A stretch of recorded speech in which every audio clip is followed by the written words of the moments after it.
del año y de la asignatura para ustedes en el pregrado. Primeramente, agradecerles a cada uno de ustedes por el tiempo compartido, por la coordinación a Hanna como su delegada, también por el trabajo realizado también con Fanny a lo largo del año. Hacer extensivas mis felicitaciones a quienes han tenido la oportunidad de ingresar a hacer su internado en salud, ¿no? Desde aquí ya algunos los conozco y a otros, bueno, les doy mis felicitaciones, fruto de su esfuerzo, nada más, y perseverancia. Y por otro lado, si los que no han tenido la oportunidad, a pesar de que son exámenes, la fotografía de un momento, como se dice, tendrán la oportunidad de su revancha, ¿no? Esto en los siguientes exámenes y sobre todo cuando postulan a una especialidad en el lugar donde lo hagan. Bien, vamos a dar inicio, sin más, está programada para 45 minutos. Vamos a tocar la revisión del tema, lo que es el manejo terapéutico de la meningitis y encefalitis. ¿Ok? Hanna, un favor, se escucha bien y la imagen también, por favor, ¿no? Sí, doctor, se ve y se escucha. Perfecto, empezamos. A ver, mucha atención porque es un tema importante desde el punto de vista no solo del manejo terapéutico que hay que conocer, sino por la casuística y la epidemiología de la gran morbimortalidad con discapacidad que genera esta patología. Vamos a revisar algunas guías, como siempre las coloco allí, y en algunas diapositivas también, que son guías americanas, las guías de la ITSA, guías europeas, ¿no? Guías europeas de las sociedades neurológicas, algunas guías latinoamericanas, que es importante, por ejemplo, algunas colombianas que se adaptan mucho a nuestra realidad, algunos textos que he tenido la consideración de tomar en cuenta, como un libro clásico actualizado al 2000, ya prácticamente 2026 de Mandel, que es importante tomarlo como referencia. Hay algunos conceptos y definiciones importantes a tomar en cuenta. Bien, vamos a empezar hablando un poquito de meningitis en su definición. ¿Listo? Miren, la inflamación hablar de meningitis es hablar de la inflamación de las meninges, de las leptomeninges. Como su nombre lo dice, etimológicamente leptomeninges es membranas delgadas, ¿no? La aracnoides y la pía madre, ¿no? Y en el medio de estas capas membranas está el espacio subaracnoideo por donde discurre el líquido cefalorraquídeo, ¿no? Y es una área anatómica bastante vascularizada, ¿no? Hay que recordar de todas maneras que en una infección que puede tomar la leptomeninges y el espacio subaracnoideo, puede llegar esta infección a la corteza y parénquima cerebral por contigüidad anatómica. ¿Listo?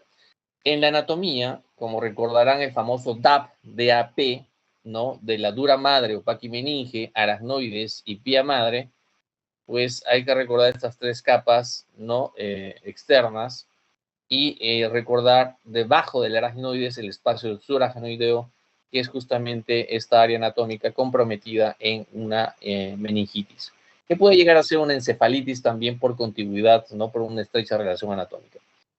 Las meningitis se van a dividir, y esto hay que tenerlo claro, antes no teníamos puntos de corte periódicos establecidos, pero al día de hoy tenemos que de acuerdo a la duración de los síntomas, tenemos una meningitis que se puede clasificar de acuerdo si es aguda, ¿no?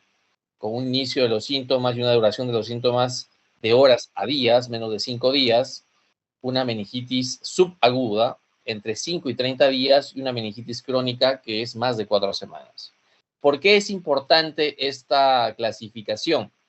Porque como veremos en la siguiente diapositiva, la etiología de las meningitis se pueden clasificar de acuerdo a ello y guiarnos en el diagnóstico, ¿no? Por ejemplo, si yo tengo una meningitis que tiene un inicio y duración de los síntomas hasta el momento de la evaluación menor a 5 días, sospecharé, ¿no? De una meningitis bacteriana o viral. Si es una de tipo subaguda, de una meningitis de etiología por Listeria monocytogenes, criptococos, ¿no? Una forma micótica, infecciosa, tuberculosis, histoplasma, coccidioides, ¿no? Si es una meningitis de forma crónica, también están las micosis como la criptococosis, la tuberculosis, histoplasma, pero se agregan otras como la blastomices y coccidioides también, que también es de las formas subagudas. Bien, hay que recordar que hay meningitis bacterianas, ¿no? Y hay meningitis asépticas como grandes grupos de división, ¿no? Dentro de las meningitis asépticas siempre clásicamente se hablan de las meningitis virales, autoinmunes, farmacológicas, ¿no? Pero hay que siempre considerar las virales dentro del grupo de las asépticas, como veremos en un momento. ¿Qué más? A ver, hablando de la etiología, las causas más comunes de meningitis en adultos inmunocompetentes son los virus y bacterias, ¿no? Y hay que, dentro de las causas virales, a nivel mundial, estadísticamente hablando, el enterovirus es el más común, seguido del el herpes simple y la varicela zóstera. Hay que recordar que en el Perú quizás prevalece un poco más por estadística lo que es el herpes simple, ¿no? Clásicamente ya ustedes conocerán, y esto no es nada nuevo, que las bacterias comprometidas más frecuentes son el Streptococcus pneumoniae, neumococo, y la Neisseria meningitis, meningococo, ¿no? Que son las bacterias más comunes y que representan juntas una cuarta parte de los casos, ¿no? Que es una importante casuística de estas tipo bacteriano, ¿no? Hablando de la forma bacteriana. Pero hay otras formas bacterianas, ¿no? Como el por Haemophilus influenza, Listeria monocytogenes, sobre todo ya conocemos que son pacientes menores, que se presentan en menores de un mes, en extremos de la vida, o mayores de 50 años, así como también podemos tener Mycobacterium tuberculosis y hongos, ¿no? Como los criptococos, las criptococosis, que se dan también en pacientes inmunocompetentes, en pacientes comprometidos, inmunocomprometidos, como pacientes clásicamente afectados por el VIH-Sida, ¿no? Y si bien estas que les menciono últimamente son el menor en número de casos, que representan menos del 10% de los casos, no hay un porcentaje importante en el que no vamos a identificar una bacteria, ¿no? Un microorganismo como tal, ¿no? Y justamente eso constituye un desafío diagnóstico. Hay que recordar que de todas estas bacterias, como etiologías, han disminuido grandemente el meningococo, justamente y el Haemophilus influenza, por la vacunación mundial que se realiza, ¿no? Con vacunas conjugadas, que han disminuido grandemente, sobre todo del Haemophilus influenza, ¿no? Pero también del meningococo, también del neumococo, ¿no? Pero básicamente y principalmente Haemophilus influenza. La meningitis tuberculosa representa el 1% de las formas de tuberculosis, ¿no? Como ya verán de repente en su clase de tuberculosis, ya han podido tocar este tema, es el 1% de todas las formas de tuberculosis, la meningitis o meningoencefalitis tuberculosa, ¿no? Esta es evidentemente una manifestación grave que compromete la vida del paciente y que puede generar, si es que no genera mortalidad, una alta discapacidad, ¿no? Y cerca del 30% de los pacientes mueren a pesar de recibir un tratamiento oportuno, ¿no? A pesar de ello, del tratamiento adecuado y oportuno, hay una gran mortalidad. Bien. Hablando de un estudio, hablando de meningitis bacteriana, un estudio importante, como lo presento aquí, en que se han reunido países, ¿no? Como Dinamarca, Turquía, Reino Unido, República Checa, Países Bajos. Tenemos por frecuencia, evidentemente no hay diferencias en el que la principal, aunque en algunos países puede variar más o menos, sigue siendo pues el neumococo conjuntamente con el meningococo los principales, y a ellos una gran distancia marca otras bacterias como son Haemophilus influenza, Listeria monocytogenes. ¿Listo? Algunos dirán que la Listeria monocytogenes de repente no es tan frecuente en algunos medios. Es que a veces los cultivos a nivel de líquido cefalorraquídeo no se hacen, o como verán, pues no cumplen ciertas condiciones como calidad de la muestra de líquido cefalorraquídeo, y entre otros motivos que pueden no lograr identificar la Listeria monocytogenes. ¿Listo? La epidemiología. sabemos que a nivel del Reino Unido y en Europa Occidental, pues se presentan en 1 o 2 casos por 100.000 pacientes año. Siempre la población, como ya hemos mencionado en muchas clases, África siempre es golpeada por este tipo de infecciones, no 1.000 casos por 100.000 pacientes año. Si bien hay una gran reducción en la incidencia en las últimas décadas, en gran medida porque se han introducido las vacunas conjugadas. Se ha reducido la incidencia y la mortalidad en menos de los últimos 5 años, ya a 10 años, en que, por ejemplo, la mortalidad en neonatos, justamente por las vacunas, ha disminuido la mortalidad en 43%. De 1 mes a 59 meses se disminuyó la mortalidad en 54%, y en 5 años, ¿no? En niños de menores de 5 años, tenemos que ha disminuido la mortalidad en 2.7%. 1.2 millones de casos anuales se han dado a nivel mundial, 135.000 muertes al año, ¿ya? Y les vuelvo a repetir, si es que hay una considerable mortalidad, si se logra salvar ello, pues hay una gran discapacidad todavía. Una de las 10 causas infecciosas más comunes de muerte constituyen justamente las meningitis. La mortalidad es alta a pesar del tratamiento. Miren, ¿eh? Nuestro país, dentro de los países en vías de desarrollo, pues todavía se mantiene en un 50%. Si bien esto puede variar por las vacunas, pero es alto. En países desarrollados un 10 al 30%. Como les mencioné, acá les presento es una tabla de las vacunas conjugadas, tanto para neumococo como para meningococo y hemófilos influenza. ¿Listo? Acá la estadística es importante tener en cuenta que en mayores de 64 años, ¿no? Por contigüidad, vía hematógena, básicamente la vía hematógena, las neumonías son una causa importante de meningitis, no de una forma de enfermedad invasiva, también en un 75%, como ya vamos a ver la fisiopatología, y vemos que entre 50 y 64 años ha habido una disminución, ¿no? De los casos, ¿no? Pero ha habido otras que han aumentado, que en la que no tenemos vacunas disponibles, ¿no? Otras bacterias, como ya habrán visto, que no, pues no hay un uso masivo de las vacunas, ¿no? Eso para tenerlo en cuenta nada más referencial.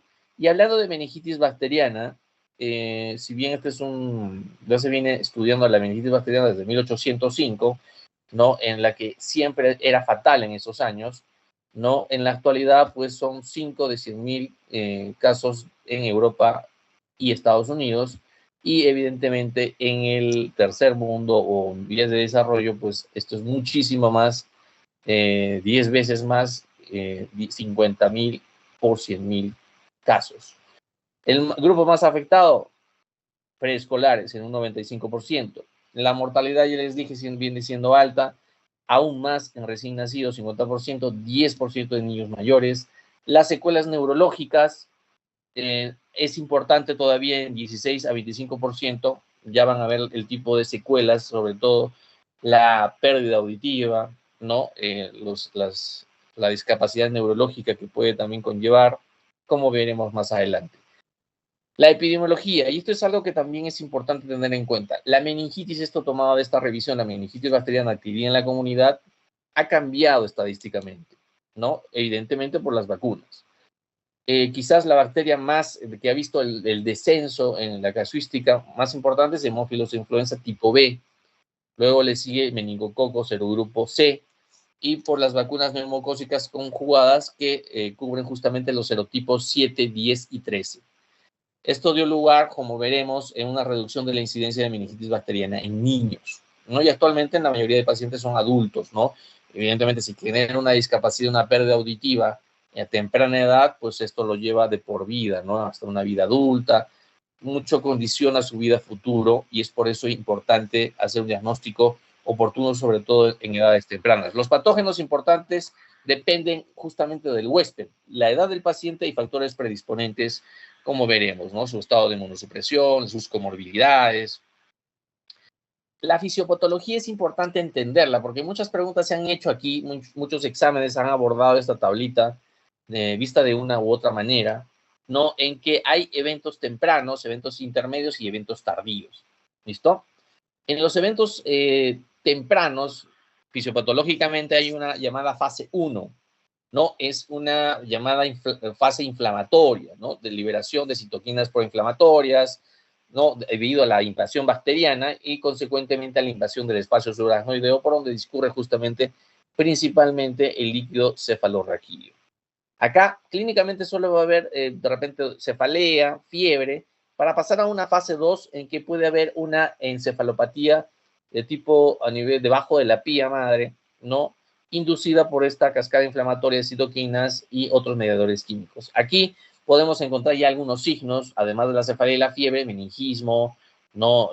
Signos meningios, ¿no? Confusión, y ya hay un consumo de glucosa con disminución, ¿no? Justamente de glucosa a nivel del líquido cefalorraquídeo. En la fase 3, acá ya hay una permeabilidad de la barrera hematoencefálica, ¿no? Hay una migración transendotelial de leucocitos, neutrófilos, ¿no? Principalmente, que hacen el diagnóstico, y desarrollo de edema, ya sea vasogénico, citotóxico, intersticial, ¿no? Y va a generar, pues, una alteración de la conciencia, ¿no?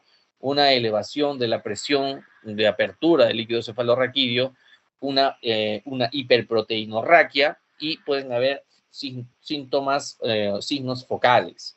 Para pasar a un eventos intermedios. En eventos intermedios, lo característico de eventos intermedios es, además de la ruptura o permeabilidad de la barrera hematoencefálica, pues podemos tener lo que se llama pues un cuadro, un síndrome de hipertensión endocraniana, ¿no? Y vasculitis. Las vasculitis pueden generar infartos cerebrales, enfermedades cerebrovasculares.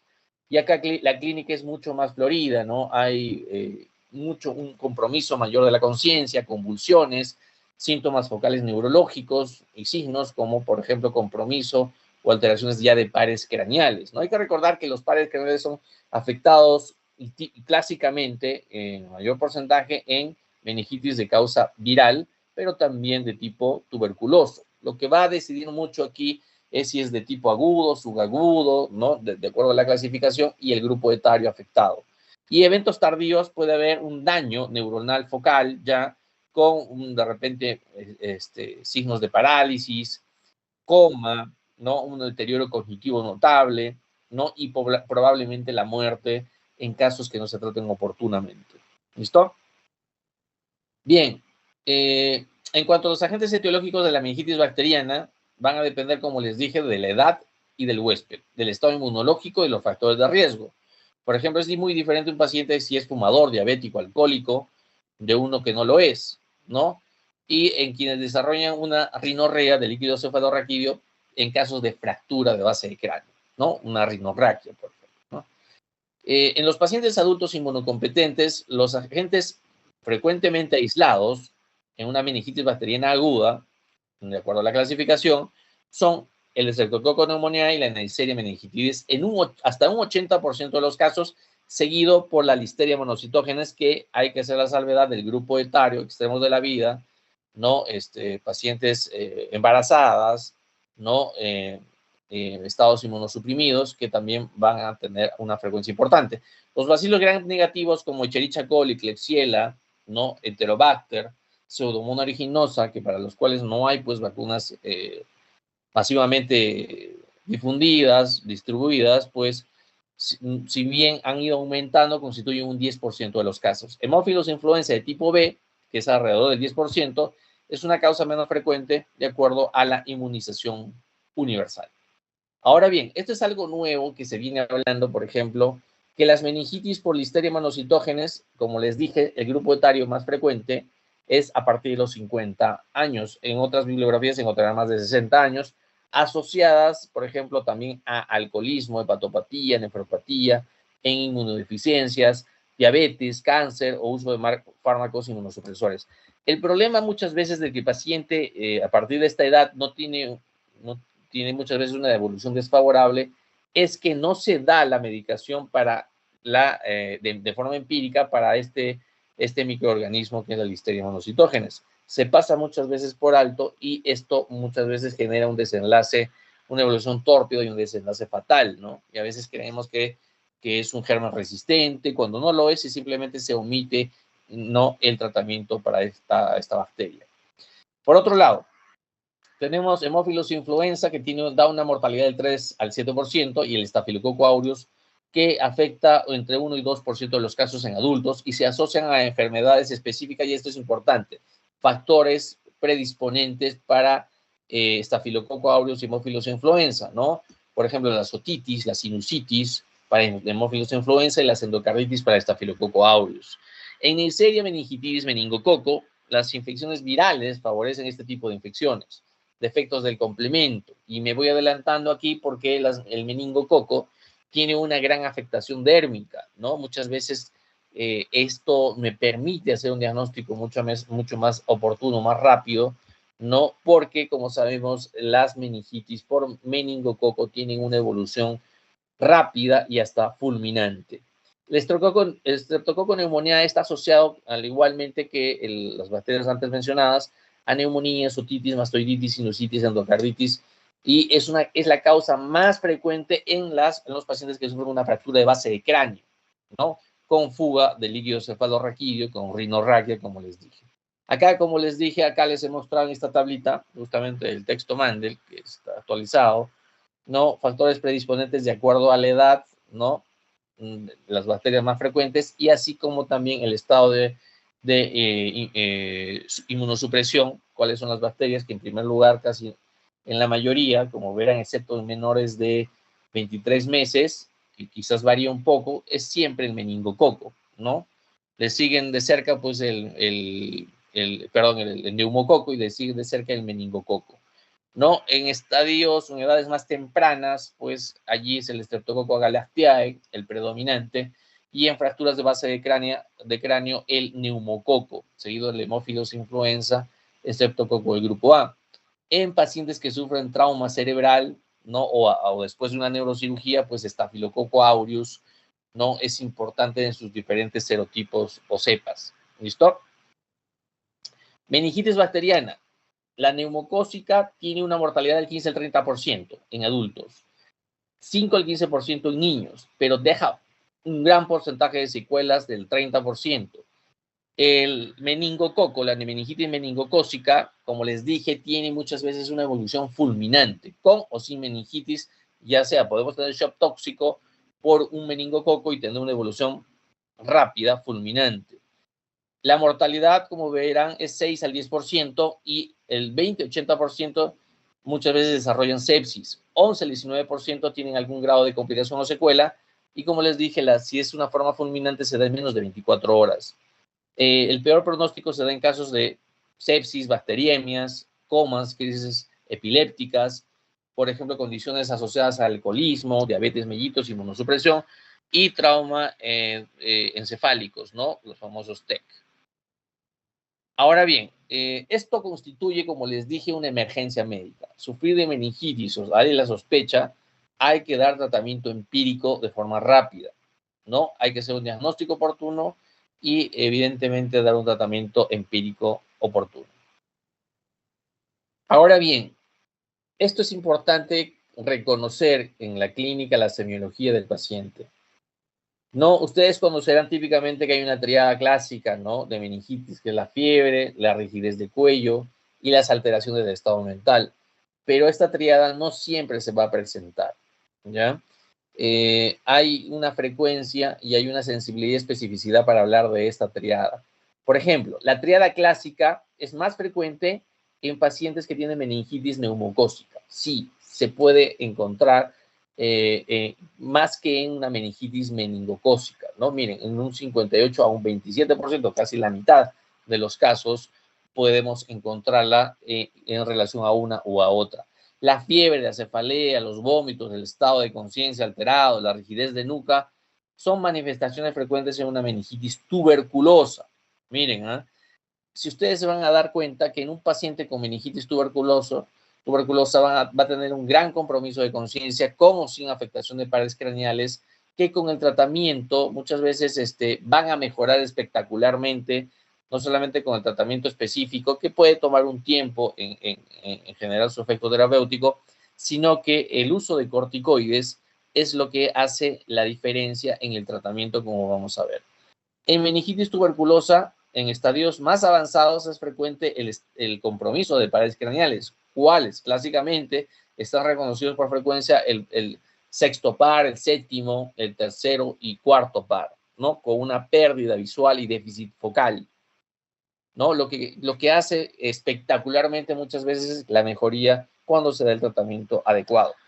No, hablando de meningitis bacteriana, en un estudio, por ejemplo, prospectivo de 696 pacientes, ¿no? De meningitis bacteriana que vivía en la comunidad, se vio que los síntomas y signos más frecuentes eran la cefalea, en la mayoría de los casos, la rigidez de nuca o de cuello y la fiebre, ¿no? Y que puede estar asociado no a una alteración del estado de conciencia basado en una escala de Glasgow, ¿no? Menor o igual a 14 puntos, que en un 69%. Miren, la tríada clásica básicamente se ha presentado en el 44% de los casos. ¿Listo? Pero al menos dos de los tres signos y síntomas de la tríada clásica, o de los cuatro, si hablamos de los asociados al estado de la conciencia, se van a presentar al menos dos. La cefalea, la fiebre, la rigidez de cuello y la alteración de la conciencia, se van a dar cuenta que de los cuatro, con mayor frecuencia a nivel mundial es la cefalea y la fiebre. ¿Listo? Miren, y es bastante inespecífico hablar de cefalea y fiebre, pero son los que más se presentan, ¿no? En un 95% de los casos. La erupción petequial, como les dije, pues nos haría pues facilitar el diagnóstico, ¿no? Si hablamos de una forma meningocócica, ¿no? Se identifica solamente hasta en una mitad de los casos, en el mejor de los casos, un 52%. ¿Listo? Y cuando tenemos pues esta afectación dérmica, evidentemente vamos a encontrar que en 90 o más por ciento de los casos es por meningococo. Ahora bien, a quienes han tenido la oportunidad de ver o reconocer, por ejemplo, los signos meningios, ¿no? Como la rigidez del núcleo, del cuello, Kernig, Brunzinski, en el diagnóstico diferencial para meningitis bacteriana, pues lamentablemente tengo que decirles que estos tienen baja sensibilidad, ¿no? Y para el momento de los reconocimientos semiológicamente, ¿no? Esto, ¿por qué? Porque se trató de hacer una correlación con la pleocitosis o celularidad aumentada en el líquido-cefalorraquídeo. Si comparamos estos dos parámetros, la celularidad con los signos meningios, se vio que tenía poca sensibilidad. ¿Cuánto para rigidez de cuello o de nuca? 31%, Brunzinski 9% y Kernig 11%. Por lo tanto, lo que sugiere en conclusión, y que se lleven esto de acuerdo a los estudios con evidencia, es que la ausencia de estos signos meningios no puede descartar o excluir una meningitis bacteriana. La sensibilidad y el valor predictivo negativo del signo de Kernig y Brunzinski son bajos en el diagnóstico de meningitis, por tanto, no contribuyen para el diagnóstico de meningitis bacteriana.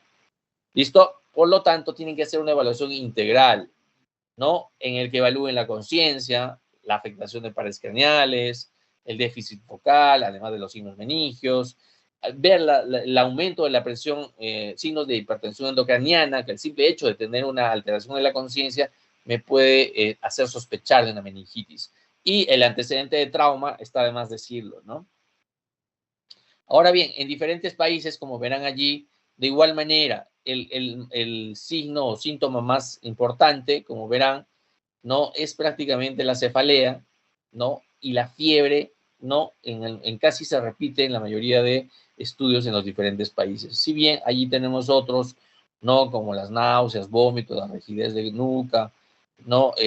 Un rash, dependiendo del el estado mental alterado, pero en la mayoría de países se va a encontrar la cefalea y la fiebre con mayor frecuencia, ¿no? El diagnóstico, esto es importante, por favor, el diagnóstico. ¿Qué vamos a solicitar de exámenes de laboratorio de una meningitis bacteriana si estoy sospechando?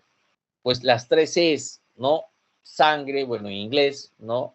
Los cultivos, el recuento celular, la proteína C reactiva como un marcador inflamatorio. Hay que hacer una punción lumbar, hay que medir la presión de apertura, que ya veremos ahorita los valores, ¿no? El aspecto del líquido, si es turbio, por ejemplo, nos puede indicar que es una meningitis bacteriana, si es amarillo citrino, amarillento, pues una meningitis tuberculosa, una viral prácticamente pues es incoloro, transparente, ¿no? Puede ser hasta cristal de roca. En la bioquímica, ver la glucosa. Sabemos que la glucosa es, como norma general, la mitad de la glucosa sérica, ¿no? Si un paciente tiene 100 de glucosa, pues esperamos tener en promedio 50 o menos de glucosa, ¿no? Las proteínas del líquido cefalorraquídeo también son importantes. Muchas meningitis asépticas, ¿no? Autoinmunes, virales, vamos a tener una gran elevación de las proteínas y a veces no vamos a encontrar celularidad. ¿Listo? Otros marcadores también podemos encontrar, como el lactato, la ferritina, ¿no? Sustancias cloradas. Hay que tomar siempre, además del GRAM, ¿no? Hacer un GRAM para ver si es un GRAM positivo o GRAM negativo. Hay que hacer un cultivo, ¿no? Y además del cultivo, hacer un antibiograma. Y tenemos otros estudios, como el ELISA, el RIA, ¿no? La reacción en cadena de polimerasa, por ejemplo, para tuberculosis, el GeneXpert, Genotype, ¿no? Que en un periodo corto de tiempo, pues podemos tener identificado el micobacterio, de ser el caso, ¿no? Y en un cultivo también podemos tener, pues, como les dije, de otros lugares, ¿no? Secreciones de orofaringe, ¿no? Podemos tener, pues, de nariz, oído, ¿no? Piel. Ahora bien, este índice de predicción clínica en meningitis tuberculosa tiene un valor importante. Miren, este es el índice de Twitez, ¿no? Que tiene un índice de predicción importante, que considera la edad, que considera los leucocitos en sangre, que considera la historia de la enfermedad, ¿no? En días de evolución, el recuento de leucocitos en líquido cefalorraquídeo y el porcentaje de neutrófilos en líquido cefalorraquídeo. El puntaje, si me da un valor menor o igual a 4, pues estamos hablando que se puede tratar de una meningitis tuberculosa con una sensibilidad del 86% y una especificidad del 79%. ¿Listo?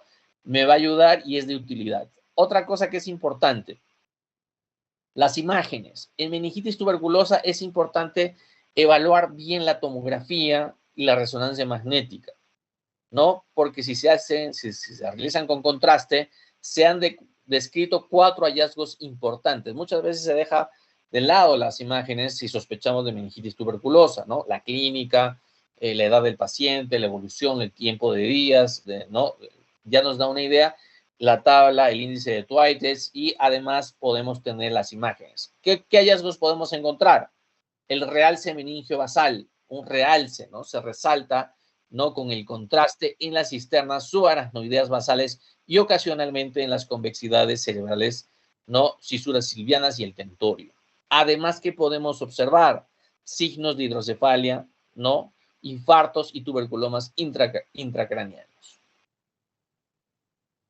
Ahora bien, en el líquido cefalorraquídeo, en el estudio del líquido cefalorraquídeo, pues podemos encontrar, como les dije, además del aspecto, la presión de apertura, ¿no? Que si lo quisiéramos medir en milímetros de agua o centímetros de agua, en milímetros puede ser de 200 a 500.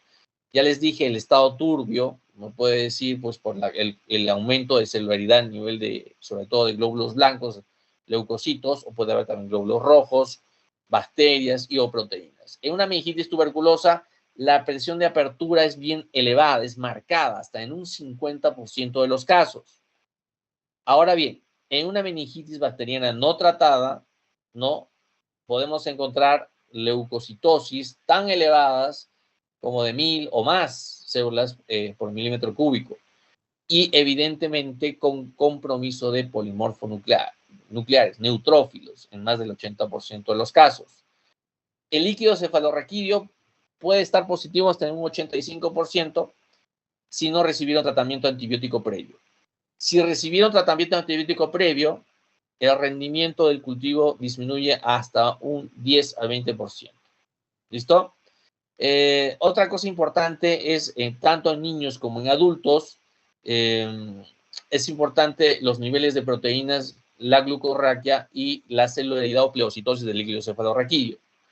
¿Listo? Que pueden estar presentes hasta en un 90%, ¿no? Alterados estos niveles, ¿no? Ya sea que elevación de las proteínas, consumo de glucosa y aumento de la celularidad en un 90% de pacientes.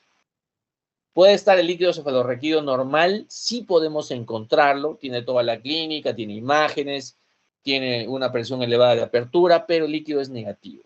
Sobre todo puede estar normal hasta si usó antibióticos previamente, pero sin uso de antibióticos también podemos encontrar un líquido normal, pero es raro. Siempre va a haber alguna alteración.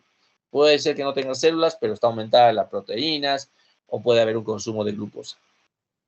La concentración de lactato en líquido también nos va a ayudar, tiene sensibilidad y especificidad bastante buena para diferenciar, ya les dije, entre meningitis aséptica y bacteriana.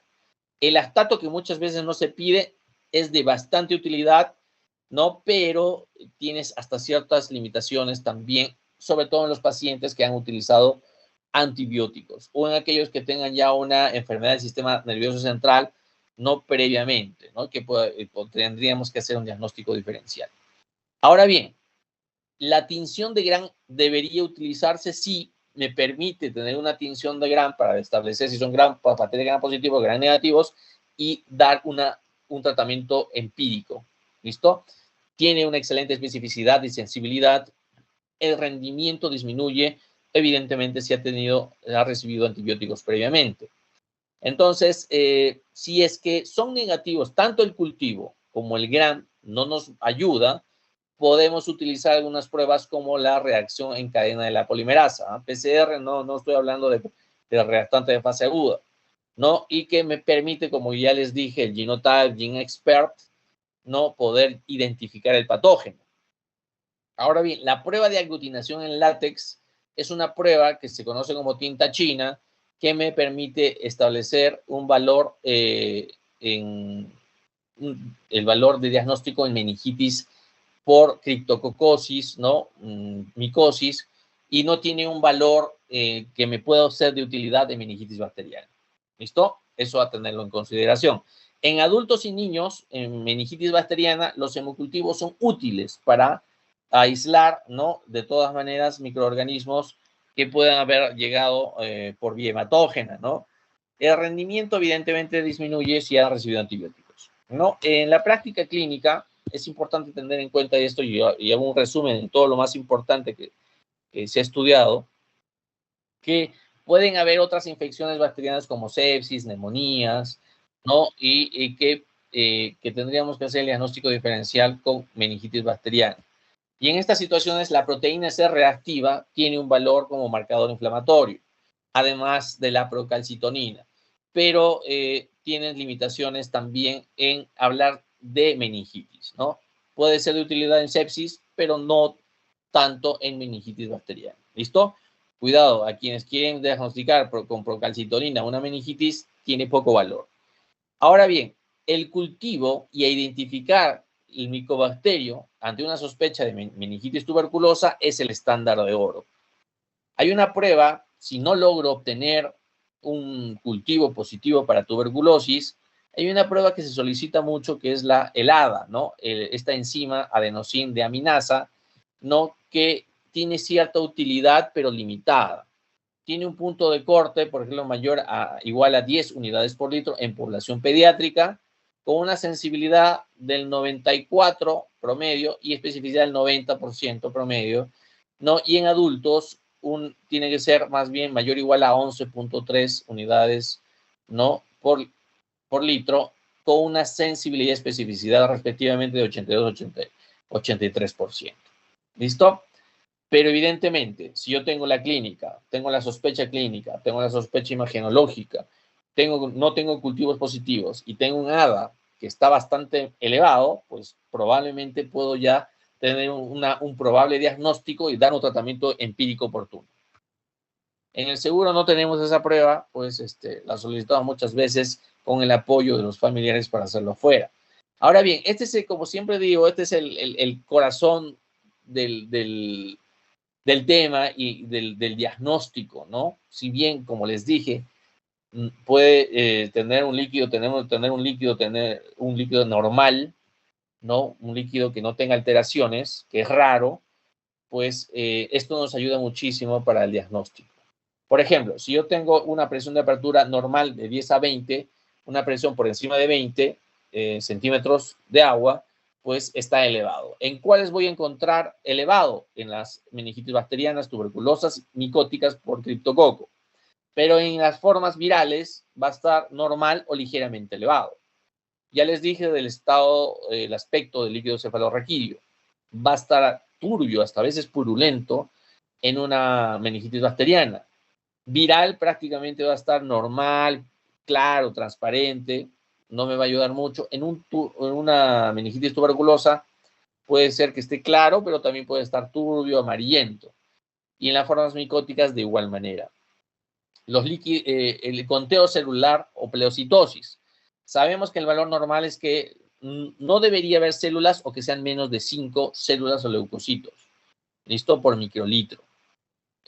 ¿Cómo vamos a encontrar? ¿En cuál se va a encontrar grandemente elevados los leucocitos? Miren, en una forma viral podemos encontrar una pleocitosis marcada, ¿no? Podemos tener leucocitos hasta de 1000, ¿no? De entre más de 5 hasta 1000. Pero van a estar elevadas, pues, en la bacteriana, ¿no? Van a estar elevadas justamente en la bacteriana a predominio de neutrófilos polimorfonucleares, ¿no? Y con eso tengo el diagnóstico. Quizás al encontrar pleocitosis a predominio de neutrófilos, pues tengo ya hecho el diagnóstico haciendo unidad clínica.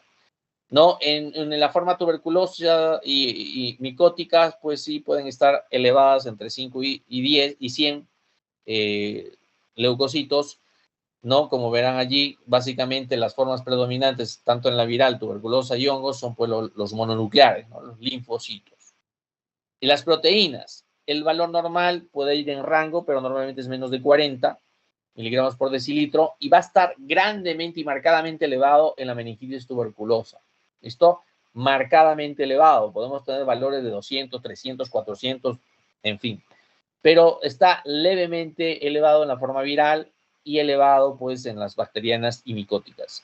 La glucosa, el consumo de glucosa, que en rango es entre 40 y 70, está bastante bajo, bastante consumida en las formas bacterianas y tuberculosas, ¿no? Que son básicamente formas bacterianas. Está algo bajo en las formas criptococócicas, micóticas, y en las formas virales puede estar normal o ligeramente bajo. Es importante este cuadro porque si no, bueno, con fines académicos muchas veces hay que aprenderlo, ¿no? Pero a veces si tengo dudas lo puedo revisar en la práctica diaria, pero con el tiempo uno lo va familiarizando y lo va aprendiendo, ¿no? Ahora bien, en quienes voy a hacer una tomografía previa a una punción lumbar, que es el diagnóstico que me permite el diagnóstico de líquido por líquido cefalorraquídeo. ¿En quienes voy a hacer una tomografía? En pacientes inmunocomprometidos como VIH o SIDA, pacientes que reciben terapia inmunosupresora, pacientes trasplantados, en pacientes que tienen alguna alteración o enfermedad del sistema nervioso central, por ejemplo, una masa tumoral, que tengan una enfermedad cerebrovascular, una infección focal, un absceso, ¿no? Un ataque o un episodio nuevo de convulsiones, ¿no? Dentro de la primera semana de presentación.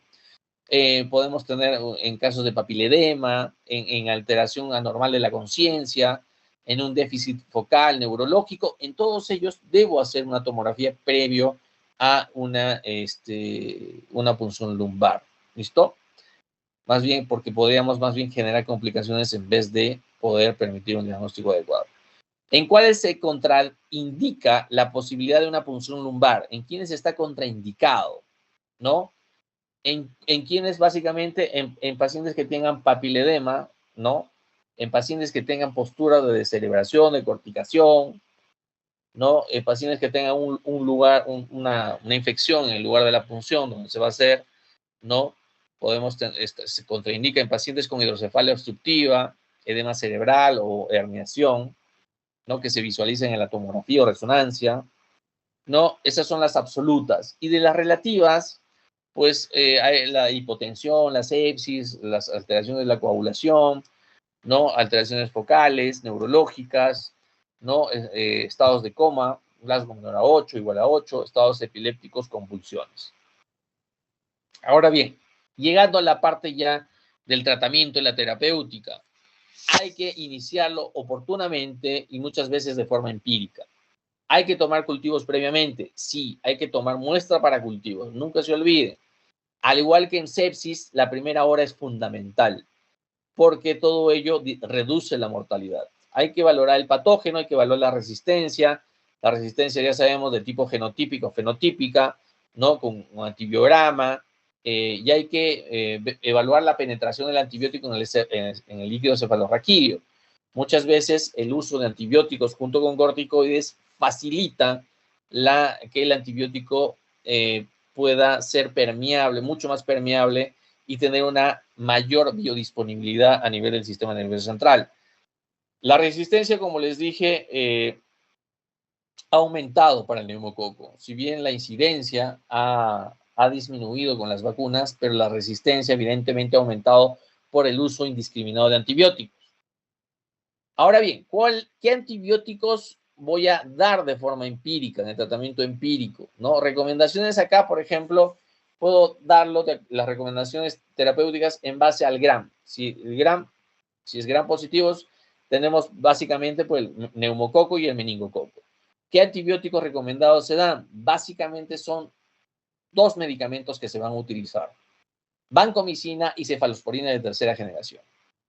El glicopéptico vancomicina sumado a una cefalosporina de tercera generación, que la que más se utiliza es la ceftriaxona, pero podemos tener como alternativas la cefotaxima, ¿no? Se debe combinar el glicopéptido con una cefalosporina de tercera generación justamente para evitar o lograr que neutralizar la resistencia que se pueda dar del neumococo, del Streptococcus pneumoniae. No porque voy a tratar un Streptococcus pneumoniae y además un estafilococo marsa. No. Básicamente acá va dirigido a un Streptococcus pneumoniae que tenga algunos mecanismos de resistencia. ¿Listo? A terapias alternativas, ya si tenemos una evolución desfavorable con sepsis, mayor compromiso neurológico, podemos utilizar meropenem, fluoroquinolonas, ¿no? En el meningococo, tenemos igualmente cefalosporinas de tercera generación como ceftriaxona o cefotaxima. No se utilizan terapias alternativas tanto como las penicilinas, ¿no? Porque hay resistencia. Y como dijimos, para Listeria monocytogenes, si bien en algunos casos utilizan amoxicilina endovenosa, la ampicilina tiene una buena eficacia al momento de tratar empíricamente en extremos de las edades o en estados inmunosuprimidos, alcohólicos, la Listeria monocytogenes. Tenemos otras como Streptococcus agalactiae, ampicilina, penicilina, hemófilos influenza, cefalosporina de tercera generación, Escherichia coli, de igual manera. ¿Listo? Ahora bien, de acuerdo al grupo etario, tenemos pacientes y factores predisponentes, por ejemplo, pacientes menores de 1 mes de nacidos, pues ya sabemos que la Streptococcus agalactiae, Escherichia coli, Listeria y Klebsiella son las más frecuentes. Allí tenemos las opciones terapéuticas, como verán allí, ampicilina más cefotaxina o ampicilina más aminoglucósidos. Si avanzamos en edad, ¿no?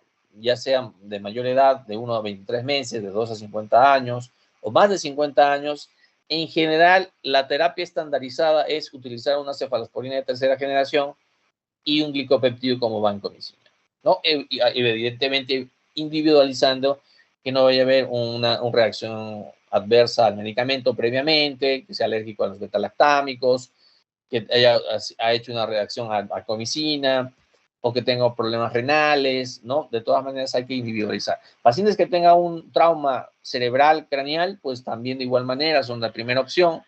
Y tenemos en postquirúrgicos, como ya les mencioné, de igual manera, ¿no?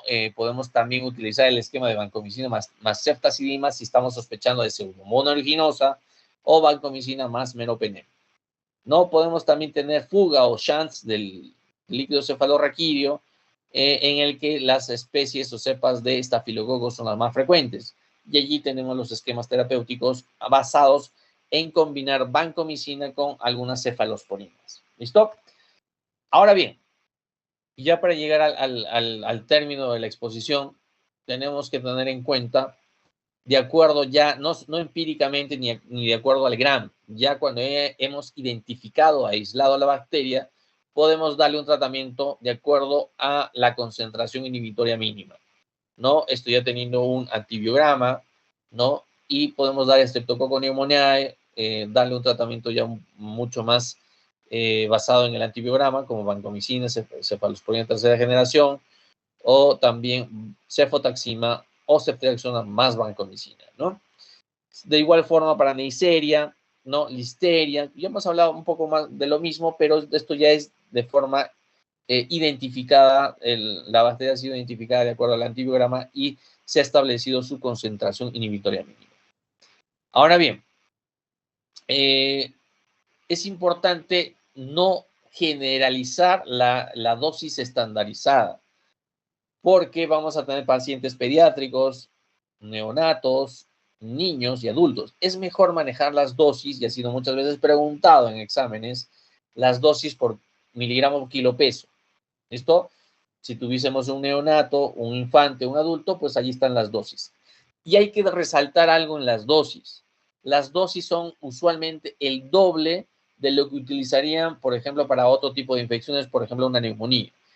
En una neumonía adquirida en la comunidad, por ejemplo, que se va a hospitalizar, no se utiliza la dosis de 2 gramos, no por día de ceftriaxona. Aquí, no, para aumentar la biodisponibilidad a nivel del sistema nervioso central, encéfalo, meninges, hay que duplicar la dosis. Daremos 2 gramos en la mañana y 2 en la noche, o dar los 4 gramos en de 12 a 24 horas, ¿no? Si estamos hablando de ceftriaxona. Y tendríamos que duplicar igual las dosis para cefepime, cefotaxima en el caso que se utilice. Vancomicina, que clásicamente las dosis para cualquier tipo de infección, por ejemplo en piel o neumonías, es 15 miligramos. Acá se duplica entre 30 o un poco más, 30 a 45 miligramos por kilo. ¿Listo? Esto en adultos. ¿Listo? Esto estoy explicando esto en adultos, pero hay que hacer las diferencias de dosis ya sean en niños, infantes, neonatos. Bien. Ahora bien, como sabemos, el neumococo ha aumentado los mecanismos de resistencia. Nosotros tenemos casi una resistencia similar a lo que pasa en Asia, 50% o más de las cepas de neumococo. De meningococo hay serotipos como el C, W135, que se están generando también mecanismos de resistencia. Ahora bien, guías como la ITS americana, la guía europea y algunas publicaciones en Lancet recomiendan el uso asociado de vancomicina junto con cefalosporina de tercera generación para evitar los mecanismos de resistencia y tener un mejor efecto terapéutico. ¿Listo? Ahora bien, de acuerdo al grupo etario, si son menores de 60 años o mayores de 60 años, pues acá tenemos las opciones terapéuticas estandarizadas. ¿Listo? Como cefotaxima, ¿no? O ceftriaxona, ¿no? En dosis duplicadas en relación a otras infecciones, cada 12 horas, en este caso dependiendo, o cada 24 horas. ¿No? Ya sabemos que para mayores de 60 años, como extremo de la vida, no se olviden de asociar tratamiento para listeria monocitógena, ya sea amoxicilina, vía endovenosa o ampicilina, ¿no? Cada 4 horas, ¿no? Ampicilina 2 gramos cada 4 horas. Hay alternativas en caso de anafilaxias para beta-lactámicos. A veces allí hay algunas opciones que a veces se preguntan en exámenes. No se utiliza mucho el cloranfenicol por el riesgo de aplasia medular. No se utiliza y no se recomienda. Hay otras alternativas, como verán allí, que se las dejo para poder revisar, por ejemplo, mayores de 60 años, por ejemplo, sulfas, ¿no? Por ejemplo, se pueden utilizar. Ahora bien, tratamientos empíricos, ya hemos hablado básicamente de ceftriaxona o cefotaxima asociado a vancomicina, ¿no? Hay una dosis de carga y hay una dosis, bueno, que se da de mantenimiento. Y eso hay que tenerlo en cuenta también. ¿Listo? Allí también tenemos, de acuerdo al tratamiento empírico de meningitis bacterianas por grupo etario, nuevamente acá se los dejo de acuerdo a otra revisión para que lo tengan en consideración y puedan contrastar tanto las dosis como los antibióticos en opciones terapéuticas. Ahora bien, el tiempo y duración del tratamiento. Esto también es importante porque muchas veces empiezan el tratamiento empírico o ya en el camino identifican el microorganismo y no sabemos cuánto tiempo vamos a darle si la evolución es favorable. Streptococcus pneumoniae, 10 a 14 días. Meningococo es la mitad prácticamente del tiempo del neumococo, 7 días. El de mayor tiempo, el más prolongado, Listeria monocitógenes. Miren, hasta al menos 21 días, puede ser más. Haemophilus influenza, 7 a 10 días. Staphylococcus aureus, al menos 14 días. ¿Listo? hay que tener una consideración acá. El tratamiento antibiótico prehospitalario debe iniciarse en pacientes con fuerte sospecha de infección meningocócica. ¿Listo? Debe iniciarse lo más pronto posible, porque puede haber shock, estados de shock o colapso circulatorio temprano por una insuficiencia suprarrenal debido a una necrosis, lo que se llama el síndrome de Waterhouse-Friderichsen.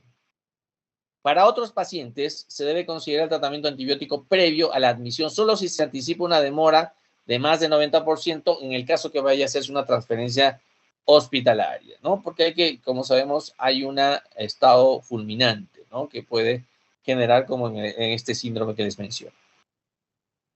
Ahora bien, en otra revisión, acá les he puesto un poco el tema de la duración, que casi lo mismo, ¿no? La duración del recomendada, en el caso que siempre individualizando, ¿no? Si el paciente va teniendo una buena evolución, pues acá están los periodos que normalmente deben durar, ¿listo? Para no tampoco hacer un uso, una estancia prolongada, ¿no? Ahora bien, ya esto lo han revisado probablemente en el tema de meningitis, de tuberculosis, la meningitis tuberculosa. Como verán, pues es un tratamiento tanto de primera y segunda fase que dura un año, ¿no? A veces se ha preguntado en algún examen las dosis, cuántas dosis, y son de forma diaria, ¿no? Los esquemas terapéuticos están aquí. El MINSA propone además en casos de meningitis, pericarditis y formas miliares, tanto en niños como en adultos, asociarlo a corticoterapia. La dosis recomendada según la guía MINSA, según esta resolución ministerial, es de 1 a 1.5 miligramos kilo día de prednisona o sus equivalentes por 2 a 4 semanas. ¿Listo? Luego de ello hay que hacer un tapering o disminución gradual, ¿no? Del 30% de la dosis cada semana hasta su suspensión. Esto dice el MINSA. ¿Qué dicen las guías internacionales? Ahorita vamos a ver. Pero previamente les menciono sobre la encefalitis viral. El tratamiento es con aciclovir, endovenoso. ¿Listo? En adultos, la dosis es de 10 a 12.5 miligramos kilo endovenoso cada 8 horas. En niños menores de 12 años, 10 a 15 miligramos kilo cada 8 horas. En neonatos, 20 miligramos por kilo cada 8 horas. ¿Listo? El tiempo es importante, 14 a 21 días. ¿Listo? 14 a 21 días. Ahora bien, es importante saber el beneficio de la corticoterapia en meningitis bacteriana. Sobre todo se han hecho los estudios, los ensayos con dexametasona, ¿no? Dos estudios han comparado, acá los he puesto, los más importantes del año 97 y ya del 2002, ya son ya estudios que ya tienen mucho tiempo y hay otros que de repente no se han hecho mucho, pero han corroborado, confirmado lo que ya se sabía, ¿no? Que han comparado justamente lo que se ha evaluado son las secuelas neurológicas como la pérdida auditiva, ¿no? Que han disminuido con el uso de dexametasona en niños. Por ejemplo, se hizo un metaanálisis publicado en JAMA en el año 97, ¿no? Que en Haemophilus influenza el uso de la dexametasona disminuyó la pérdida severa de la audición independientemente del uso de antibióticos. El neumococo también fue útil antes del uso de los antibióticos, el hecho de emplear dexametasona. Y para todos los patógenos, solamente en sí la mejoría fue del nivel auditivo, ¿no? Hay un estudio del 2002 que evidentemente los resultados desfavorables como resultado de los outcomes que les mencionan han disminuido de un 25 a un 15%, la mortalidad ha disminuido de un 15 a 7% y la reducción de reacciones adversas también ha disminuido en 10%. Ahora bien, cuando se comparó la dexametasona con el placebo, se vio una reducción, evidentemente, de la mortalidad, ¿no? En las dosis no administradas 15 minutos antes de haber indicado el antibiótico. ¿Listo? En sí, el beneficio se da antes de darle la dosis de antibiótico, ¿no? Y evidentemente ha mejorado no solamente la mortalidad, sino también los outcomes que se fijaron en este estudio publicado en esta revista importante, que es justamente, que se la conoce muy bien, la New England, ¿no? Journal. ¿Cuáles son los resultados de acuerdo a las bacterias, no? Los resultados negativos se compararon con el uso de dexametasona y con el placebo, evidentemente, pues fueron notables. De igual forma, la mortalidad, ¿no? Miren, para todos los pacientes se disminuyó, según el porcentaje, 11 versus, perdón, 7 versus 15%, ¿no? La mortalidad se redujo utilizando dexametasona. En el estudio de los estudios Cochrane, de igual manera, ¿no? Se ha visto que hubo una reducción de la pérdida auditiva, ¿no? Como de secuelas neurológicas utilizando corticoides, ¿no? Igualmente, conjuntamente, hubo una reducción no significativa en la mortalidad, pero sí en la pérdida auditiva y secuelas neurológicas. Por lo tanto, en conclusión, el uso de dexametasona tiene beneficios. Como antiinflamatorio inhibiendo la interleuquina 1 y factor de necrosis tumoral, disminuye la presión, la hipertensión endocraniana y el lactato, el líquido cefalorraquídeo, y se administra la dexametasona antes o con la primera dosis de antibióticos para prevenir la respuesta inflamatoria resultante de la bacteriolisis por antibióticos. ¿Listo? No hay que olvidar el uso de la dexametasona con y una hora antes o a la vez de usar el antibiótico. Facilita que mejore la biodisponibilidad de los antibióticos, sobre todo la vancomicina. Corticoides en meningitis bacteriana. Se recomienda justamente la dexametasona, no porque va a tener un efecto pequeño beneficioso para reducir, si hablamos de la sordera o la pérdida auditiva, sí va a haber un beneficio no tan importante en meningitis bacteriana y menor en la mortalidad por neumococo. Menores efectos en países de bajos ingresos, que todavía es una incógnita, sigue siendo. ¿Y cuál es la dosis? La dosis en adultos, hay dos formas de administrar la dexametasona. Podemos utilizar una dosis de 0.6 miligramos kilo por día y dividirla en 4 dosis, o darle 10 miligramos cada 6 horas. O sea, darle 2 ampollas y media de dexametasona, porque como sabemos, la ampolla viene de 4 miligramos. Al darle 10, le daría 2 ampollas y media cada 6 horas.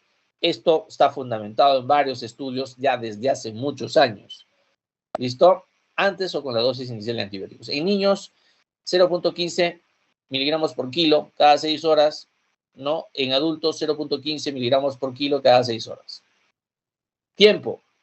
Si voy a iniciar corticoides de dexametasona, solamente son 4 días. No lo voy a dejar más tiempo, como sucede, por ejemplo, en tuberculosis, que vamos a ver ahora. Evidentemente, el que más se usa en una meningitis tuberculosa, según las guías, no hablo de guías MINSA, hablo de estudios Cochrane, Sanford, otras importantes, utilizan la dexametasona, ¿no? En adultos que tienen una duración en sí de 4 semanas. Iniciar con 0.4 miligramos kilo día la primera semana y ir reduciendo 0.1 miligramo kilo hacia la segunda semana, hacia la tercera y hacia la cuarta. En niños es diferente, no hay una reducción estandarizada. Se da 0.6 miligramos kilo día o prednisolona 4 miligramos kilo día por 4 semanas. ¿Listo? Tiempo. En general, pues les he dicho, ir haciendo este tapering hasta las 4 semanas. Secuelas y complicaciones ya para terminar. ¿Cuáles son las principales? Convulsiones, enfermedades cerebrovasculares, los strokes de tipo isquémico y la pérdida auditiva, entre otras, ¿no? Por el stroke hemorrágico, el ACV hemorrágico, el enfisema subdural, abscesos cerebrales, trombosis de los senos venosos, tenemos también sepsis severas, ¿no? Pero las principales son las que he resaltado allí.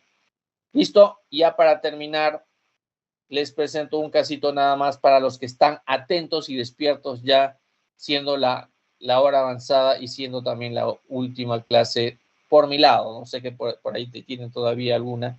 Y así que les presento este casito de varón de 48 años que hace 5 días presenta temperatura de 38 grados, cefalea global, pulsátil con gran intensidad y vómitos explosivos.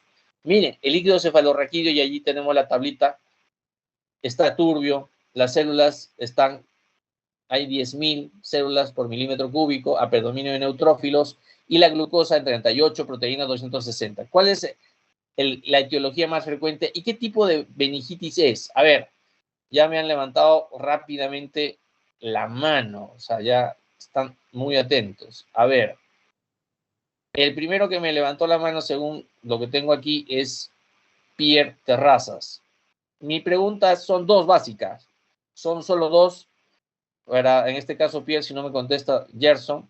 Pero es saber qué tipo de meningitis es de acuerdo a la clasificación por el tiempo, que lo hemos dividido pues en aguda, subaguda y crónica, y de acuerdo al estudio del líquido cefalorraquídeo, cuál es la respuesta y fundamentado.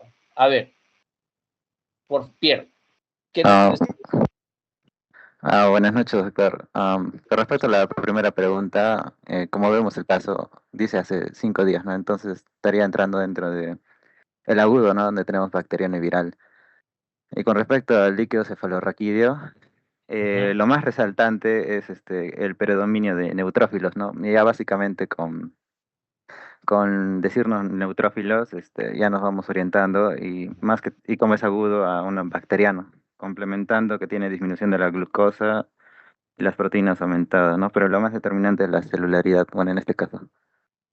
Ok, entonces estaríamos hablando, según lo que me dices, una meningitis de tipo agudo, que las principales causas dijimos cuáles son, dijimos, perdón, Pierre. Meningococo, neumococo, meningococo. No, No, pero de agudo bacteriano y viral, ¿no? bacteriana y viral. Hemos hablado menos de 5 días, ¿no? Está en ese tiempo. Y me dices que la causa de la etiología es bacteriana, básicamente porque sí, he dicho, no siempre, pero porque podemos encontrar que algunos neutrófilos, ¿no? Pero casi siempre es donde encontramos neutrófilos sumado a un consumo de glucosa y a unas proteínas altas, pues tenemos el diagnóstico. Y solo para terminar, Pierre, ¿cuál sería tu tratamiento en este caso? ¿Qué le darías? Eh, bueno, para el neumococo podemos dar una cefalosporina de tercera generación más vancomicina, ¿no? Y el tratamiento sería de 10 a 14 días. Parece. ¿Ya? ¿Y qué cefalosporinas, perdón, le darías? Puedo dar cefotaxima 2 gramos o cetraxona 4 gramos. Correcto, es el doble. ¿Y por qué duplicamos la dosis, dijimos? ¿Por qué duplicamos la dosis? Am, por la resistencia que hay en nuestro medio, ¿no? Por la resistencia y por la doble cobertura, que sería, La ¿no? doble cobertura. Vancomicina, así es, por la resistencia que hay en nuestro medio y para evitar los mecanismos de resistencia, en este caso largamente, ¿de qué bacteria estamos hablando? Me dijiste del Del, del neumococo. neumococo, ¿no? Correcto. Bien, creo que no hay mucho podríamos hablar un poco más del tema, pero creo que es lo más importante. Está muy bien, Pierre, hemos estado atentos. Y solamente para terminar, es la letra, en este caso, la letra B, bacteriana, ¿no? Que no quede dudas, ¿no? Es un paciente, si bien es un varón joven, ¿no? Pues las características básicamente del líquido me hacen el diagnóstico, ¿no?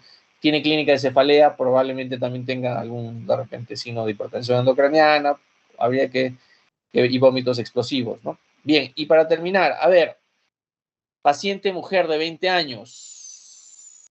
A ver, bajamos la mano, por favor, quienes la tengan levantada bien. Paciente mujer de 20 años que hace 3 días presenta malestar general, tos seca y rinorrea. Hace un día mayor compromiso del estado general, estupor, cefalea, vómitos explosivos. La presión, bueno, es 110/70, perdón, frecuencia cardíaca 108, frecuencia respiratoria 22, tiene temperatura 39, cefalea global pulsátil de gran intensidad, vómitos explosivos al examen físico, bueno, excitación psicomotriz, rigidez de nuca, Kernick-Brunskiski positivo, y ahí están las características del líquido cefalorraquídeo, ¿no? Leucocitos en 300, 90% mononucleares, 10% polimorfonucleares, hematíes 15%, 15 a 20 por decilitro, proteínas 55 miligramos por decilitro y glucosa 60. ¿Cuál es el tratamiento empírico que le voy a dar?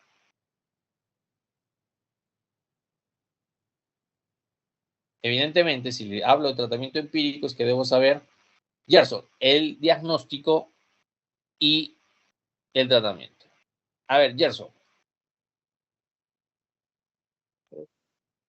Primeramente, el diagnóstico creo que sería una encefalitis, Perdón, viral. viral. ¿Por qué hablamos de meningitis viral? Que puede ser una Porque, meningoencefalitis, ¿no? porque primeramente el antecedente, que es tiene una rinofaringitis aparentemente viral, ¿no? ¿Ok? Y también se habló de la encefalitis. Hay una alteración con respecto a al estado sensorio, ¿no? También la conciencia está irritable, desorientado. Ujú. El tema que sea 3 días, ¿te dice algo? 3 días sí, también, tema agudo. Agudo, ¿no? Y las dos causas principales ya las dijimos, ¿no? Bacteriana o viral, ¿no? Dentro de los menos de 5 días. Ok. ¿Y el líquido? ¿Cómo ves el líquido cefalorraquídeo? Claro, líquidos en el orquídeo, nos dan un respaldo. Uno serían los hematiz, eh, y ¿Hematíes? la, ¿Te dice algo los hematíes? mm,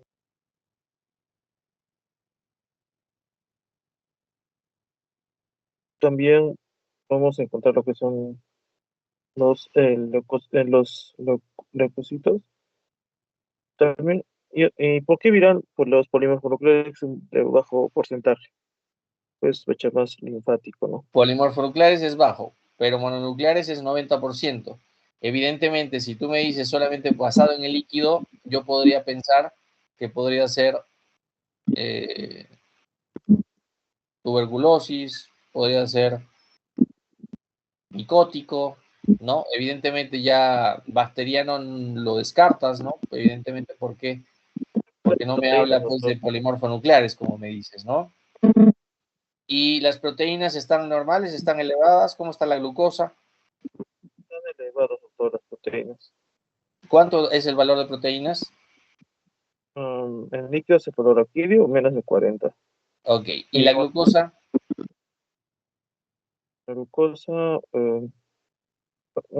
creo que está normal. Creo que es de 40 a 70, doctor, miligramos por decilitro. Ok, está normal, ¿no? Y tú me estás diciendo que la causa es viral. ¿Cómo está la glucosa en las meningitis virales? Mm, Normal y a veces ligeramente bajo. Correcto. Normal o ligeramente bajo. En este caso está prácticamente normal. Recuerden que en la mitad de la glucosa sérica hay proteínas elevadas como un proceso inflamatorio. Se suelen encontrar en las virales y hematíes. Pueden haber, salvo que yo haya iatrogénicamente pinchado y filtrado algunos hematíes por el trauma, pero pueden haber en las meningitis virales, pueden haber hematíes. Claro que sí pueden haber hematíes. ¿Cuál es tu tratamiento en todo caso? ¿Y por Bueno, cuánto tiempo, Gerson? eh, el tratamiento, ya que es una encefalitis viral, sería una ciclovir. El aciclovir mm, como mencionó, de 10 a 12.5 miligramos, ¿Ya? y que sería una mujer adulta, ¿no? Correcto. Muy bien. Hemos estado atentos, tanto así que estás revisando tus apuntes. Está muy bien. Me olvidaba, en este caso es aciclovir de 14 a 21 días, ¿no? La dosis que ya hemos indicado, ¿no? Hay un gran compromiso, hay que recordar, aparte de que es un tema, una meningitis aguda, ¿no? Hay un tema de un gran compromiso muchas veces puede haber de compromiso del estado de la conciencia en las meningitis virales. En este caso hay una excitación psicomotriz, van a encontrar pacientes que están excitados, desorientados, hablando incoherencias, agresivos, ¿no? O en coma, ¿no? En estado de coma, plazo menor a 8. Entonces vamos a encontrar este tipo de pacientes. Por el grupo etario, pacientes más jóvenes, ¿no? Podríamos pensar por el grupo etario, pacientes de tuberculosis con compromiso de conciencia, pues algo mayores, ¿no? No siempre, pero es importante recordar ello. Entonces, acá no hay dudas que esta es una meningitis viral, uso de aciclovir. Me olvidaba del caso anterior con Pierre. Me dijo el antibiótico, vancomicina, ceftriaxona, pero no olvidar el corticoide. No olvidar el corticoide en el caso anterior. Eso me faltó aclarar o especificar. En las meningitis bacterianas hay que darle corticoide, dexametasona, ¿no? Por 4 días. ¿Listo? Por 4 días una hora antes o con la primera dosis del antibiótico. ¿Listo? Y en este caso no se usa dexametasona, no se usa corticoides, como verán las otras opciones no son compatibles. ¿Listo? Tanto Pierre y solamente ya para terminar, solamente ya, y en este caso la B, y este es un caso chiquito nada más que lo tomé en un examen, lo vengo a repetir acá porque necesito aclarar para todos los demás, no voy a hacer que venga en el examen nuevamente de otra manera. Ya, este es un paciente varón de 58 años que pude por presentar hace 8 meses cefalea holocraniana esporádica, que cede a analgésicos. Hace 2 meses presenta cefalea que se hace más frecuente e intensa, hasta que hace 15 días presenta vómitos explosivos y compromiso de conciencia. Al examen físico, mal estado general, letárgico, hay rigidez de nuca, tiene 30 células con polimorfo nucleares de 32%, linfocitos 68%, proteínas 89%, glucosa 22%, gran y cultivos para bacterias y serología para VIH negativos, tinta china positivo. ¿Cuál es el tratamiento indicado en este caso? De acuerdo a la etiología y duración. Y cerramos. Y ya con esto nos vamos. Ya no hay más. Estoy dando participación por este caso. A ver, por favor. Está muy simple, ¿ah? Pero yo sé que si han estado atentos, lo pueden desarrollar. ¿Alguien? ¿Alguien puede atreverse a comentar de qué tipo de, si es que es meningitis o no? A ver, Hugo Carazas. Hugo Carazas. Ya, doctor, bueno, el tiempo de duración nos indica que es crónica, 8 meses. Correcto. ¿Qué más? Bueno, 2 meses cefalea, 15 días vómitos explosivos, compromiso de conciencia. Está letárgico. Bueno, en la punción lumbar 30 células. Y bueno, a predominio linfocitos, que ya nos descarta, ¿no? La bacteriana. Y Correcto. bueno, aparte que es crónica, ¿no? Uh-huh. Las proteínas están elevadas y la glucosa disminuida. En el GRAM, negativo para bacterias y VIH, pero nos dice tinta china positivo. Entonces ya por la tinta china podríamos sospechar un hongo. Ajá. Entonces, viendo las opciones, la D, La letra, D, la B o la C, la D, no te escuché bien. la D, dado. La D, anfotericina B más flucitocina. ¿Correcto? Ya. Sí. Ok, es crónica, este es un paciente inmunocompetente o inmunosuprimido. Bueno, no nos da antecedente de que sea inmunosuprimido, ¿verdad? Tiene 58 años. Ok. Yo sé que de repente esta es una pregunta que no se ha tomado mucho, pero está bien, todo lo que ha dicho está bien, Hugo. Este es un paciente, sí, que tiene la causa principal, ¿cuál es? ¿Qué hongo es el que hemos hablado que es la causa más frecuente? De criptococo. Criptococosis, ¿no? Hay diferentes cepas de criptococo y es el criptococo. Este es un paciente que no tenemos datos de inmunosupresión, así que es un paciente inmunocompetente, porque la afectación más importante en pacientes inmunosuprimidos es por VIH. Y justamente por acá le han hecho pruebas para VIH y es negativo. Y la aglutinación en látex es la prueba justamente de tinta china, que ha salido positivo. Definitivamente hay que hacer otras pruebas mucho más específicas para, para criptococo, pero al hacer esta prueba que es barata y sencilla, tinta china positiva, ya no es suficiente para poder iniciar tratamiento empírico con anfotericina B y flucitocina por 4 semanas. No se usan corticoides, ¿listo? Y es importante, por eso, reunir más criterios para poder llegar al diagnóstico y no solamente el líquido cefalorraquídeo, como se habrán dado cuenta. hay que buscar otras cositas más que me permitan el diagnóstico y el tratamiento oportuno. Muy bien, hemos llegado al final.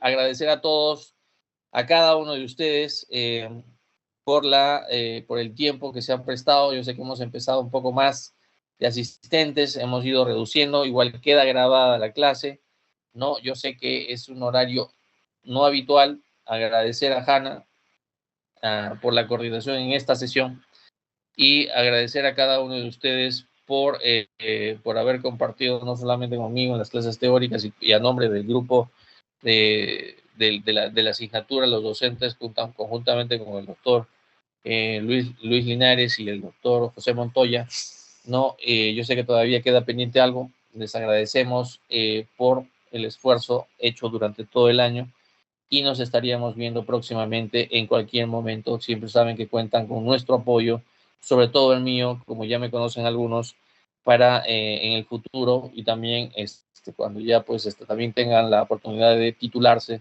pues tengan el apoyo de la asignatura, porque hay muchos trabajos de tesis que van a tener que hacer, muchos de acuerdo a temas que se han hecho también en la asignatura, ¿no? ¿Listo? Agradecer, cerramos de aquí por mi parte el año, ¿no? Y agradecer nuevamente a todos y agradecer y felicitar a todos los que tengan la oportunidad de venir a Sabe Salud y los que tendrán la revancha y los tendrán que hacer el internado también en el Ministerio de Salud. La mejor de los éxitos para cada uno, por favor. Gracias, nos vemos en cualquier momento. Gracias a todos ustedes, gracias Hanna, gracias a todos.